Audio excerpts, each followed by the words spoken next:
बिस्मिल्लाहिर्रहमानिर्रहीम। अस्सलामु अलैकुम वरहमतुल्लाहि वबरकातुहू। इस अमल के लिए सरसों का तेल या कोई और आंवला का तेल इस्तेमाल कर सकते हैं। आजकल लोग तेल का इस्तेमाल बहुत कम करते हैं।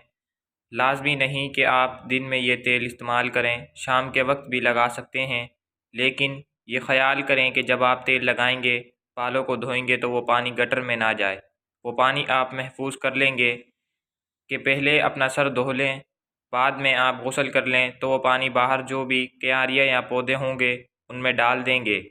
अगर पौधे या क्यारियाँ नहीं होंगी तो दीवार पे हल्का हल्का पानी को छिड़क देंगे। कोई भी तेल जो आपको पसंद है वो ले लेंगे।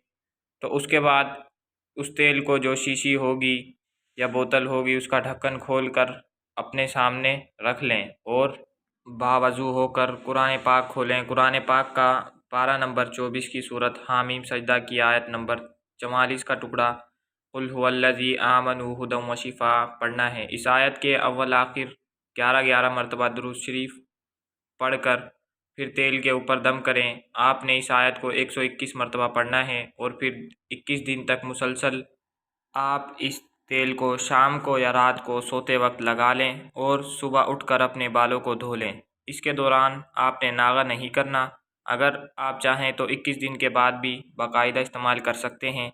अगर ये तेल ख़त्म हो जाए और आप दोबारा अमल करना चाहें तो भी कर सकते हैं। इस अमल के ज़रिए इंशाअल्लाह अगर आपके बाल छोटे हैं तो लंबे हो जाएंगे और ख़वातीन अमल करते वक्त जैसे बालों की नियत करेंगी वैसे हो जाएंगे। यकीन हो तभी अमल करें। 21 दिन बाद आप देखेंगे कि आपके बाल पहले से ज़्यादा हो गए होंगे। जिस दोस्त को वीडियो पसंद आई हो लाइक लाजमी कर दें। अगर आप मेरे चैनल पर नए हैं तो चैनल को ज़रूर सब्सक्राइब कर लें। अल्लाह हाफ़िज़।